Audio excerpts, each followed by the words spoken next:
तैयारी जीत की, हीरे सी चमक की। रुकना नहीं, थकना नहीं, बस मंजिल तक जाना है। हेलो दोस्तों, स्वागत है आपका डायमंड पॉइंट पर। जैसा कि आप जानते हैं, हम हल कर रहे हैं सबसे महत्वपूर्ण मोस्ट इंट एमसीक्यूज। अब आप पूछेंगे इसमें नया क्या है, बाकियों से अलग कैसे हैं? तो सुनिए, हमारे एमसीक्यूज की सबसे बड़ी खासियत ये है कि ये आज के सभी एग्जाम्स के लेटेस्ट पैटर्न को 100% कवर करते हैं। इसमें आपको मिलेंगे कथन कारण, मिलान वाले प्रश्न और निम्न कथनों पर विचार करें जैसे सवाल, जो आजकल एग्जाम्स में सबसे ज़्यादा पूछे जाते हैं। और हाँ, हम सिर्फ सवाल हल नहीं करवाते, बल्कि आपको मिलता है डिटेल एक्सप्लेनेशन। सबसे खास बात, आपको मिलते हैं बुलेट पॉइंट्स, जो आपके क्विक रिवीजन के लिए रामबाण साबित होंगे। और सबसे बड़ी बात, हमारा वीडियो कोई 10-12 घंटे की मैराथन नहीं है। ये है शॉर्ट और क्रिस्प वीडियो, जिन्हें आप कभी भी कहीं भी कम समय में आसानी से देख सकते हैं। तो चलिए, बिना समय बर्बाद किए शुरू करते हैं आज का सेट। Let's start. क्रय शक्ति समता, परचेजिंग पावर पैरिटी के संदर्भ में कथनों पर विचार करें। यह दो देशों की मुद्राओं के बीच विनिमय दर तय करने की एक विधि है जो समान वस्तुओं की टोकरी की कीमत पर आधारित है। पीपीपी के आधार पर भारत दुनिया का तीसरा सबसे बड़ी अर्थव्यवस्था है। कथन 2 तो बिल्कुल सही है कि पीपीपी के आधार पर भारत दुनिया की तीसरी सबसे बड़ी अर्थव्यवस्था है। और कथन 1 कह रहा है कि यह दो देशों की मुद्राओं के बीच विनिमय दर तय करने की एक विधि है जो समान वस्तुओं की टोकरी की कीमत पर आधारित है। सही बात है। परचेजिंग पावर पैरिटी हमें यह बताता है कि दो अलग अलग देशों में समान टोकरी की, यानी कि समान मात्रा की वस्तु, समान क्वालिटी की वस्तु की खरीदने की क्षमता उन दोनों देशों की मुद्राओं में कितना है, यही हमें परचेजिंग पावर पैरिटी बताता है। तो कथन 1 कथन 2 दोनों सही है। दोनों कथन सही है। पीपीपी सिद्धांत बताता है कि विनिमय दर ऐसी होनी चाहिए जिससे दोनों देशों में समान वस्तुओं की कीमत बराबर हो जाए। इस आधार पर चीन और अमेरिका के बाद भारत तीसरी सबसे बड़ी अर्थव्यवस्था है। जीएफसीएफ यानी कि ग्रॉस फिक्स्ड कैपिटल फॉर्मेशन अर्थव्यवस्था में मुख्य रूप से क्या मापता है? जो जीएफसीएफ होता है, gross fixed capital formation, gross का मतलब होता है सकल, फिक्स्ड का मतलब होता है अस्थाई, कैपिटल का मतलब होता है कि पूंजी, और फॉर्मेशन का मतलब होता है निर्माण। मतलब हम एक ऐसी जगह अपनी पूंजी को लगा रहे हैं जो कि अस्थाई पूंजी के रूप में कार्य करेगा। तो जो देश में भौतिक संपत्तियां बनती हैं, जैसे कि सड़क बनते हैं, पुल बनते हैं, ये सब जीएफसीएफ के अंतर्गत आते हैं, क्योंकि इसमें जो पूंजी लगती है वो अस्थाई पूंजी लगती है। ऐसा नहीं है कि आज पुल बना कल हमको उस पुल को हटाना पड़ता है। तो जीएफसीएफ के अंतर्गत देश में कोई भौतिक संपत्ति यानी फिजिकल एसेट्स आते हैं। जीएफसीएफ अर्थव्यवस्था में निवेश को मापता है या बताता है कि मशीनरी, बुनियादी ढांचे और इमारतों जैसी भौतिक संपत्तियों में कितना निवेश हुआ है। कथन 1 फिएट मनी का अपना कोई आंतरिक मूल्य नहीं होता है। कारण क्या है इसका? फिएट मनी सरकार के आदेश या कानून, लीगल टेंडर द्वारा समर्थित होती है। फिएट मनी वह मनी होता है जिसको वो मनी दो प्रकार के, कमोडिटी मनी होता है, एक फिएट मनी। कमोडिटी मनी का अपना आंतरिक मूल्य होता है, जैसे सोने के सिक्के हुए, चांदी के सिक्के हुए, इसे आप विनिमय में भी यूज कर सकते हैं और इनका अपना एक मूल्य होता है। लेकिन जो फिएट मनी होता है, जिसकी 100-200 के नोट होते हैं, जो सिक्के होते हैं, ये फिएट मनी होता है। ये लीगल टेंडर पर चलते हैं। इस पे सरकार ने हस्ताक्षर करके या आरबीआई ने हस्ताक्षर करके यह कहा है कि इस नोट को लेकर जाओगे, किसी को दोगे तो इसके बदले तुमको उतने ही, मतलब इस नोट में जो अगर 100 का नोट है तो तुमको 100 रुपए के बराबर कीमत वाली वस्तु तुमको जरूर मिलेगी। तो फिएट मनी का अपना आंतरिक कोई मूल्य नहीं होता है, बस यह एक आदेश पर चलता है, लीगल टेंडर पर चलता है। तो कथन भी सही है और कारण भी सही है, तथा कथन कारण तो कथन की सही व्याख्या भी कर रहा है। कागज के नोटों का खुद में कोई मूल्य नहीं होता, जैसे कि सोना या चांदी। इनका मूल्य इसलिए है क्योंकि सरकार ने इसे लीगल टेंडर घोषित किया है। 2016 में 500 और 2000 नोटों के लीगल टेंडर ही छीन लिया गया था, जिस कारण से वो नोट अब रद्दी हो गए थे, क्योंकि वो फिएट मनी थे। सरकार सोने की कीमत नहीं छीन सकते, वो कितना भी छीन ले, सोने की अपनी एक कीमत है, उसको नहीं छीन सकते। कह रहे कि मुद्रा आपूर्ति की मापों M1, M2, M3, M4 की का उनकी तरलता के घटते क्रम में सही मूल्यांक हो। अगर तरलता यानी लिक्विडिटी के आधार पर देखोगे तो M1 की तरलता सबसे ज़्यादा है और M4 की तरलता सबसे कम है। तो ऑप्शन बी सही है। क्रम से M1 is greater than M2 is greater than M3 is greater than M4 होता है, जबकि आकार में इसका बिल्कुल विपरीत होता है, यानी M4 आकार में सबसे बड़ा है और M1 सबसे छोटा है।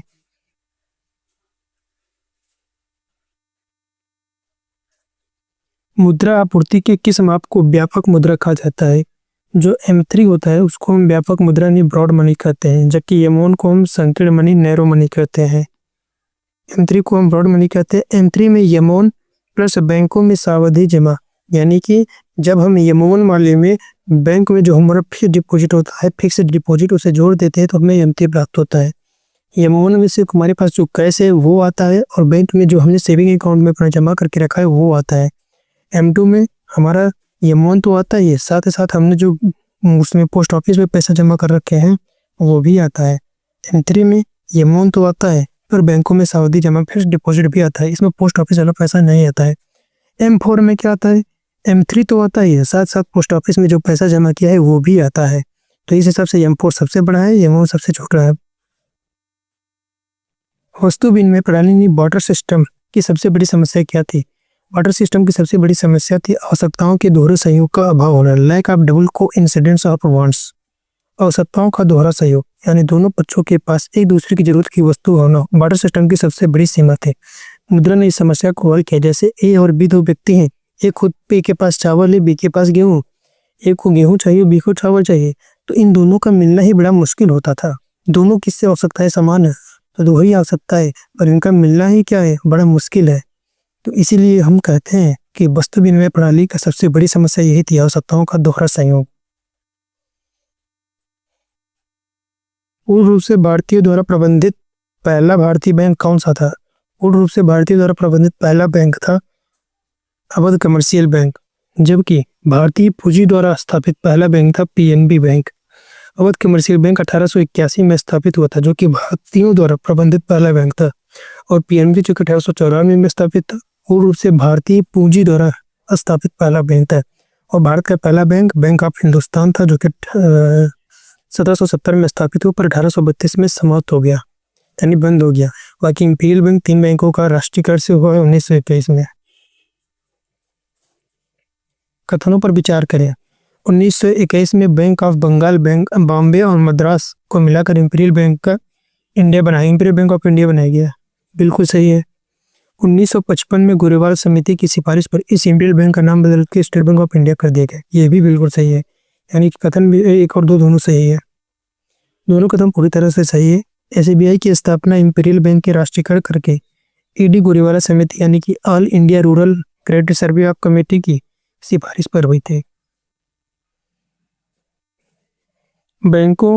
भारत में बैंकों के राष्ट्रीयकरण के संदर्भ में सही युग्म चुने। प्रथम चरण 1969 में 14 बैंकों का राष्ट्रीयकरण, जिनमें से प्रत्येक की जमा राशि 50 करोड़ से अधिक थी, और द्वितीय चरण 1980 में 6 बैंकों का राष्ट्रीयकरण, जिसमें प्रत्येक की जमा राशि 200 करोड़ से अधिक थी। तो दोनों कथन सही है। इंदिरा गांधी सरकार ने 1969 में 14 बड़े बैंकों का और 1980 में 6 अन्य बैंकों का राष्ट्रीयकरण किया था। दोनों आंकड़े बिल्कुल सही है। भारतीय रिजर्व बैंक RBI की स्थापना किस आयोग की सिफारिश पर हुआ? हिल्टन यंग आयोग की सिफारिश पर, royal commission on Indian currency and finance पर। RBI की स्थापना 1 अप्रैल 1935 को RBI अधिनियम 1934 के तहत हिल्टन यंग कमीशन, जो कि 1926 में गठित किया गया था, की सिफारिश पर हुआ। हिल्टन यंग जो थे वो एक कमेटी था, royal commission on Indian currency and finance, उसके हेड थे। इसी दौरान मतलब कि जो हमारा हिल्टन यंग कमीशन मतलब कि RBI की स्थापना हो रही थी, उसी दौरान डॉक्टर BR अम्बेडकर ने एक पुस्तक भी लिखी थी। उस पुस्तक का नाम था कि a problem of Indian rupees, its origin and it's solution. SLR वैधानिक तरलता अनुपात के तहत बैंक अपनी संपत्ति किस रूप में सुरक्षित रख सकती है? SLR के तहत बैंक अपनी संपत्ति को कैश, गोल्ड और सरकारी प्रतिभूति तीनों के रूप में रख सकती है, यानी कि ऑप्शन नंबर 3 सही है। CRR के रूप में केवल नकद के रूप में RBI के पास जमा रख सकती है, जबकि SLR नकद, सोने और सरकारी बॉन्ड्स के रूप में बैंक अपने पास ही रख सकती है। ओपन मार्केट ऑपरेशंस OMO के तहत मंदी के समय RBI क्या करती है? ओपन मार्केट ऑपरेशंस के तहत मंदी के समय आरबीआई बाजार में आकर के बॉन्ड्स को खरीदती है, यानी कि सरकारी प्रतिभूतियों को खरीदती है। मंदी के समय बाजार में पैसा की जरूरत होती है, इसलिए आरबीआई बैंकों से बॉन्ड्स खरीदता है और बदले में उन्हें भारी मात्रा में नकद पैसा देता है, जिससे तरलता बढ़ती है। निम्नलिखित में से कौन मौद्रिक नीति का गुणात्मक यानी उपकरण क्वालिटेटिव टूल नहीं है? मार्जिन रिक्वायरमेंट ये तो है, मोरल सेशन ये भी है, लेकिन ओपन मार्केट ऑपरेशंस नहीं है। यह एक क्वांटिटेटिव टूल है। ओएमओ एक क्वांटिटेटिव उपकरण है जो पूरे बाजार की तरलता को एक साथ प्रभावित करता है। बाकी 3 गुणात्मक उपकरण हैं। यदि आरबीआई चाहता है कि शेयर बाजार या रियल एस्टेट में सट्टेबाजी कम हो तो वह किस उपकरण का प्रयोग करेगा? देखो, जो शेयर बाजार होता है या रियल एस्टेट में होता है, इस सट्टेबाजी में लोग अपनी ज़मीन को बेच देते हैं। सॉरी, बेचते नहीं है, बैंक को ज़मीन के बदले बैंक से लोन लेते हैं और इस लोन के बदले मतलब जो ज़मीन का असली रेट होता है, जैसे ज़मीन 10 लाख का है तो बैंक जो है उसको 8 लाख का ही लोन देती है। तो जो गैप 2 लाख रुपया है, इसे हम बोलते हैं मार्जिनल रिक्वायरमेंट। जब आरबीआई चाहती है कि लोग मतलब सट्टेबाजी कम हो तो आरबीआई इसी मार्जिनल रिक्वायरमेंट को बढ़ा देती है, जिससे 10 लाख का ज़मीन पर सिर्फ 5 लाख का ही लोन मिलेगा। तो लोगों को लगता है इसमें घाटा ही है हमारा और वो लोग लोन लेना बंद कर देते हैं। तो आरबीआई जो है जब सट्टेबाजी कम करना होता है तो मार्जिन रिक्वायरमेंट को बढ़ा देता है। मार्जिन रिक्वायरमेंट को बढ़ाने से गिरवी रखी संपत्ति पर कम लोन मिलता है, जिससे विशिष्ट क्षेत्रों जैसे रियल एस्टेट में धन का प्रवाह कम हो जाता है। एक सामान्य वाणिज्यिक ऋण को गैर निष्पादित संपत्ति घोषित किया जाता है जब मूलधन या ब्याज का भुगतान कितने दिनों तक बकाया रह जाता है। अगर बैंक जो है कोई लोन दिया है, बैंक किसी को लोन दी है, परंतु एक निश्चित डेट के 90 दिनों के बाद तक अगर उसको ब्याज नहीं मिलता या फिर वापस नहीं मिलता है, किस्त या ब्याज जमा नहीं होता है, तो बैंक उसे एनपीए घोषित कर देती है, गैर निष्पादित संपत्ति घोषित कर देती है। ट्विन बैलेंस शीट की समस्या में किन 2 संस्थाओं की बैलेंस शीट एक साथ खराब होती है? जब बैंक और बड़ी-बड़ी कंपनियों की बैलेंस शीट एक साथ खराब हो जाती है तो उसे हम ट्विन बैलेंस शीट की समस्या कहते हैं। जब कॉर्पोरेट कंपनियां कर्ज में डूब जाती हैं और लोन नहीं चुका पाते हैं तो बैंकों का एनपीए बढ़ जाता है। एनपीए मतलब जो लोन वापस नहीं मिलते तो एनपीए घोषित कर देती है बैंक, तो एनपीए बढ़ जाता है और दोनों यानी बैंक और कॉर्पोरेट की बैलेंस शीट खराब हो जाती है।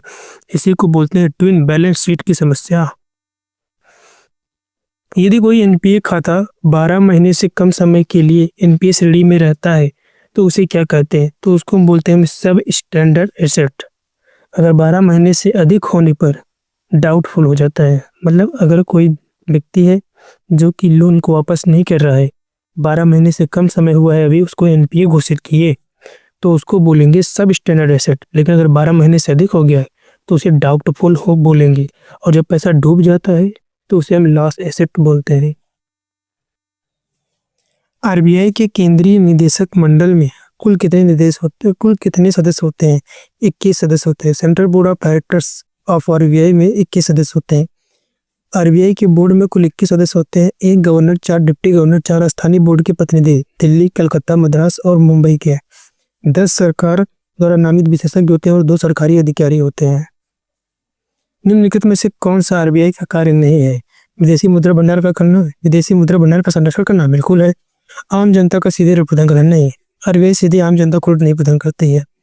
यह बैंकों की बैंकर के रूप में कार्य करती है, सरकार के बैंकर के रूप में भी कार्य करती है, पर सीधे आम जनता को ऋण नहीं प्रदान करती। मौद्रिक नीति समिति के बारे में असत्य कथन चुने। इसमें कुल 6 सदस्य होते हैं। ये बिल्कुल सही है। इसकी अध्यक्षता भारत का वित्त मंत्री करता है। नहीं, ये बिल्कुल गलत है। आरबीआई के गवर्नर करते हैं। सरकार के 3 सदस्य होते हैं इसमें। हाँ बिल्कुल, जिनका कार्यकाल 4 वर्ष होता है। सही बात है। इसका गठन उर्जित पटेल समिति की सिफारिश पर हुआ। हाँ बिल्कुल, उर्जित पटेल समिति की सिफारिश पर 2016 में इसका गठन हुआ। बाकी ऑप्शन भी गलत है। आरबीआई के गवर्नर होते हैं इसके हेड। कथन ए, जब अर्थव्यवस्था में उच्च मुद्रास्फीति होती है तो आरबीआई रेपो रेट को बढ़ा देती है। कारण, क्योंकि रेपो रेट बढ़ने से बाजार में धन की आपूर्ति बढ़ जाती है। कथन तो सही है कि जब मुद्रास्फीति महंगाई अधिक होती है तो सरकार रेपो रेट बढ़ा देती है, जिससे बैंकों को लोन महंगा पड़ता है और वह आम आदमी को भी लोन महंगा देते हैं, इससे लोग लोन लेना बंद कर देते हैं और बाजार में पैसे की कमी हो जाती है और मुद्रास्फीति कंट्रोल में आ जाता है। लेकिन रेपो रेट से बढ़ने से लिक्विडिटी कम हो जाती है, क्योंकि बाजार में मुद्रा की कमी होती है, इसलिए लिक्विडिटी घटती है, इतना की बढ़ती है। तो कथन तो सही है पर कारण ही गलत है। यानी ए सही है लेकिन आर गलत है। मिलान करें। Repo rate, reverse repo rate, MSF, bank rate. देखते हैं रेपो रेट क्या होता है। जिस दर पर आरबीआई बैंकों को लोन देती है उसे हम रेपो रेट कहते हैं। और ये जो रेपो रेट होता है ना, यह एक शॉर्ट टर्म लोन होता है सिक्योरिटी के साथ। यानी कि एक को चार से मिला दो, एक को चार से मिला दो तो दो ऑप्शन मिल रहे हैं, ठीक है। रिवर्स रेपो रेट, जिस दर पर मतलब जब बैंक के पास एक्स्ट्रा पैसा होता है तो वो आरबीआई के पास जमा कर देते हैं। तो आरबीआई जिस दर पर उनके पैसे को अपने पास जमा करती है, जिस ब्याज देती है जो, उसे हम कहते हैं रिवर्स रेपो रेट। यानी कि बी को 3 से जोड़ दो, क्योंकि वाणिज्यिक बैंक जो होते हैं वो आरबीआई के पास अपना फालतू पैसा जमा कर देते हैं, इस पर उनको रिवर्स रेपो रेट मिलता है। यानी कि बी को 3 से जोड़ते हैं, यानी कि ऑप्शन ये सही है। एमएसएफ क्या होता है? Marginal standing facility. यह जो होता है ना, एक बैंकों को इमरजेंसी लोन, ओवरनाइट लोन प्रदान करता है। और जो बैंक रेट होता है वो बैंकों को बिना सिक्योरिटी का दीर्घकालिक ऋण प्रदान करता है। एक बार इस मिलान को देख लीजिएगा, हमने तो सही कह दिया है और लिख लीजिए इसको। बेसल मानक का संबंध मुख्य रूप से किस क्षेत्र की वित्तीय जोखिमों से बचाने के लिए है? बेसल मानक का संबंध बैंकिंग सेक्टर से है। बेसल मानक बैंकों को डूबने से बचाने के लिए अंतर्राष्ट्रीय नियम है। इसके तहत बैंकों को जोखिमों से निपटने के लिए पर्याप्त पूंजी रखनी होती है। प्रॉम्प्ट करेक्टिव एक्शन फ्रेमवर्क के तहत आरबीआई कमजोर बैंकों पर क्या प्रतिबंध लगा सकती है? जब कोई बैंक कमजोर होता है तो प्रॉम्प्ट करेक्टिव एक्शन के तहत आरबीआई बैंकों को नई शाखाएं खोलने पर रोक लगा सकती है, शेयरधारकों को लाभांश बांटने पर रोक लगा सकती है, उच्च जोखिम वाले ऋण देने पर रोक लगा सकती है। यानी कि 1, 2, 3 सभी सही है। स्मॉल फाइनेंस बैंक के संबंध में सही कथन है। स्मॉल फाइनेंस बैंक वे जनता से जमा स्वीकार नहीं करते हैं। नहीं, ऐसी बात नहीं है। स्मॉल फाइनेंस बैंक जमा स्वीकार करते हैं, यानी कि आप पैसा जमा कर सकते हो उसमें। उन्हें अपनी ऋण का 75% प्राथमिक क्षेत्र को देना अनिवार्य है। हाँ, ये बिल्कुल सही है। स्मॉल फाइनेंस बैंक अपनी ऋण का 75% प्राथमिक क्षेत्र को देना अनिवार्य है। वे केवल शहरी क्षेत्रों में कार्य करते हैं, ये गलत है। ये क्रेडिट कार्ड जारी नहीं कर सकते, जारी कर सकते हैं। लोन देंगे तो देंगे ही। ऐसे भी जब यानी कि स्मॉल फाइनेंस बैंक जमा भी स्वीकार करते हैं, लोन और क्रेडिट कार्ड भी देते हैं, लेकिन उनका 75% लोन प्राथमिक क्षेत्रों, खेती, छोटे उद्योग को जाना चाहिए। पेमेंट्स बैंकों की सीमाओं के बारे में कथनों पर विचार करो। ये ग्राहकों को लोन नहीं दे सकते। हाँ, सही बात है, पेमेंट्स बैंक लोन नहीं दे सकते। वे क्रेडिट कार्ड जारी नहीं कर सकते, ये भी सही बात है। ये क्रेडिट कार्ड भी जारी नहीं कर सकते। वर्तमान में वे प्रति ग्राहक अधिकतम 2 लाख रुपए तक जमा राशि स्वीकार कर सकते हैं, सही बात है। जैसे एयरटेल पेमेंट्स बैंक, जो कि पहला पेमेंट्स बैंक था, 2017 में लगभग आया था, यह अधिकतम 2 लाख रुपए तक ही जमा कर सकता है। यानी कि 1, 2 और 3 तीनों सही है। भारत का पहला पेमेंट्स बैंक कौन था? भारत का पहला payment bank Airtel payments bank था। लीगल टेंडर के संबंध में कथन और कारण पर विचार कीजिए। कथन ए, चेक और डिमांड ड्राफ्ट लीगल टेंडर नहीं है, बिल्कुल सही है, क्योंकि चेक किसी गवर्नमेंट सरकार के द्वारा या आरबीआई के द्वारा जारी नहीं किया जाता है। यह दो लोगों के बीच आपसी विश्वास पर निर्भर करता है। कारण कोई भी व्यक्ति भुगतान के रूप में चेक लेने से कानूनी रूप से मना कर सकता है। हाँ, बिल्कुल सही है, क्योंकि चेक को कोई भी व्यक्ति मना कर सकता है लेने से, इसलिए लीगल टेंडर की नहीं है। कथन भी सही है, कारण भी सही है। चेक ऑप्शनल मनी है, लीगल टेंडर नहीं। आप किसी के चेक से भुगतान लेने के लिए बाध्य नहीं कर सकते, वह नकद मांग सकता है, इसलिए दोनों सही है। पीएफसीएफ प्राइवेट फाइनल कंजम्पशन एक्सपेंडिचर राष्ट्रीय आय लेखांकन में क्या दर्शाता है? जैसे जीएफसीएफ सरकार के व्यय को दर्शाता है, वैसे ही पीएफसीएफ हमारे घरेलू परिवार और निजी वस्तुओं की रोजमर्रा जिंदगी के जो खर्चे होते हैं उनको डिनोट करता है, ये प्रदर्शित करता है। भोजन, कपड़े और सेवाएं। टोकन मनी का सही अर्थ है जो फिएट मनी होता है, जिसका अपना आंतरिक कोई मूल्य नहीं होता है, उसे ही हम बोलते हैं क्या? Token money. टोकन मनी वह मुद्रा है जिसके धातु कागज का मूल्य उस पर छपे हुए मूल्य से बहुत कम होता है।